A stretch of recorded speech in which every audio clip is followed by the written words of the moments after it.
فلسفہ حج اللہ عز و جل نے اس صورت میں ساری کا سارا بتایا ہے شروع سے آخر تک۔ آپ سب جانتے ہیں، جنہوں نے حج کیا ہے وہ بھی جانتے ہیں کہ یہ جو سنت ہے حضرت ابراہیم علیہ السلام کے بیٹے حضرت اسماعیل اور ان کی بیوی حضرت ہاجرہ، ان تینوں کے ارد گرد انہوں نے جو جو مشقتیں وہاں پر برداشت کی، اللہ عز و جل کو وہ ادائیں کتنی پسند آئی۔ آپ دیکھیں نا، صفا مرنا کیا ہے؟ صفا مرنا کیا ہے؟ صرف چکر لگانے ہیں نا، اور وہ چکر اصل میں کیا تھے؟ حضرت بی بی ہاجرہ اپنے بیٹے اسماعیل کے لیے پانی کی تلاش کر رہی ہیں، پانی کی تلاش میں نکلی ہے۔ وہ ایک پہاڑی سے دوسری پہاڑی کی طرف بھاگتے ہوئے جاتی ہیں، پانی نہیں ملتا، بھاگتے ہوئے واپس آ جاتی ہیں، پھر جاتی ہیں، پھر آتی ہیں، 7 چکر لگاتی ہیں۔ اللہ کو یہ عطا پسند ہے کہ میں نے جس اسماعیل کو اور جس خاندان کو میں نے یہاں پر امتحان کے لیے بلایا ہے، وہ میرے امتحان میں کامیابی کے لیے کتنی مشقتیں برداشت کر رہے ہیں۔ پھر جب پانی نہ ملا، حضرت اسماعیل ابھی چھوٹے ہیں، انہوں نے جب اپنی ایڑی مبارک رگڑی زمین کے ساتھ، تو اللہ عز و جل نے وہاں سے ایسا چشمہ جاری کیا کہ آج تک کسی کو سمجھ نہیں آتی کہ وہ زمزم نکلتا کہاں سے، نہ ختم ہوتے۔ پوری دنیا کے 2 ارب مسلمان، تقریباً 2 ارب مسلمان دنیا میں ہیں، بار بار جاتے ہیں عمرہ کرنے، بار بار جاتے ہیں حج کرنے، وہاں پر 40 دن 21 دن 14 دن وہ پانی پیتے بھی ہیں۔ وہاں کی ساری سعودیہ کی جو مخلوق ہے وہ پی رہی ہے پانی، گھر کے ساتھ بھی لے آتے ہیں، آگے باقیوں کو بھی پلاتے ہیں، پھر بھی وہ پانی ابھی تک ختم نہیں ہوا۔ یہ ایک نبی کی جو ابھی بچپن میں ہے، ابھی اعلان نبوت بھی نہیں فرمایا، یہ ان کی ایڑی کی برکت ہے۔ تو میرے پیارے آقا مصطفیٰ صلی اللہ تعالیٰ علیہ وآلہ وسلم، آپ کے جو معجزات ہیں ان میں دیکھیں نا، ایک موقع پر حضور علیہ السلام کو صحابہ نے کہا یا رسول اللہ پانی نہیں ہے، ہم جان کی حالت میں ہے، پانی نہیں ہے پینے کو، جانور بے حال ہے، وہ سفر کرنے کے قابل نہیں ہے، کیا کیا ہے؟ رسول اللہ صلی اللہ علیہ وسلم نے کہا کسی طرح تھوڑا سا پانی لاؤ۔ وہ مشکیزے جو تھے ان کو نچوڑا گیا، کسی طرح چند ایک قطرے یا آدھا پیالہ بھر کے پانی کا لایا گیا۔ حضور نے اپنی انگلیاں مبارک اس پانی میں ڈالی، ایک ہاتھ کی 5 انگلیاں اس پانی میں ڈالی، اور حضور نے کہا کہ اس سے آپ پیتے رہو۔ سارے صحابہ نے، سارے جانوروں نے پانی پیا، پھر بھی اس پیالے سے پانی ختم نہ ہوا۔ یہ ہمارے آقا کا معجزہ ہے۔ اس کے بعد دیکھیے حج اصل میں کیا جاتا ہے اللہ کے گھر کا، بیت اللہ شریف کا۔ تو آپ کو اس بات کا علم ہے کہ بیت اللہ شریف کی تعمیر کتنی مرتبہ ہوئی ہے؟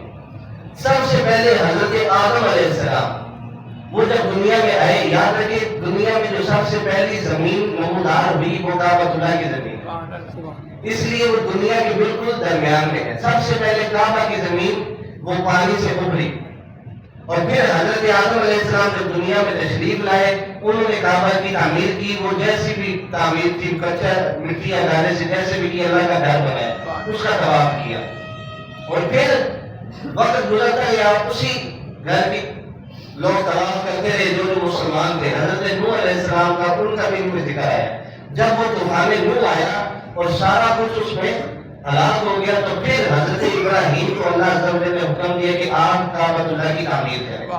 حضرت ابراہیم علیہ السلام نے کعبہ کی تعمیر کی، وہاں پر وہ نشان بھی موجود ہے، وہ جس پتھر پر کھڑے ہو کر انہوں نے تعمیر کی، وہ پتھر وقت کے ساتھ ساتھ جب ان کو ضرورت ہوتی ہے اونچائی کی وہ بڑا ہو جاتا، جب ضرورت ہوتی ہے تھوڑا نیچے ہو جائے تو چھوٹا ہو جاتا۔ پتھر موم کی بات نہیں کر رہے، پتھر تو اپنی کیفیت نہیں بدل سکتے نا، لیکن میرے آقا مصطفیٰ نے پتھروں کو بھی کلمہ پڑھایا۔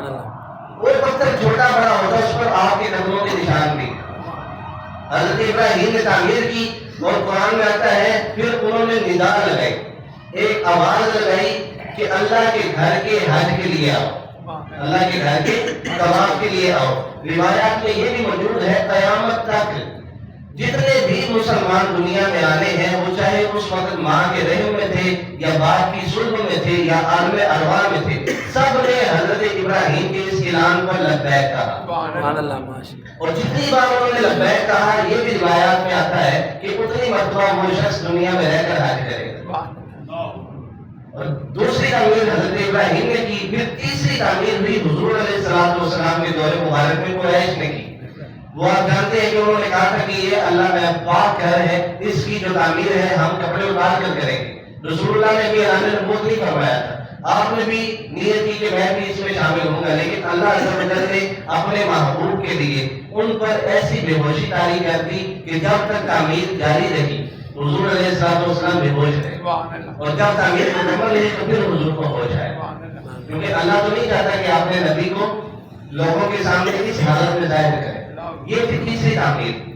پھر چوتھی تعمیر ہوئی جب یزید نے مکہ پر حملہ کیا تھا، اس کے بعد حضرت عبداللہ ابن زبیر انہوں نے مکہ کی تعمیر کروائی، خلافت عثمانیہ والوں۔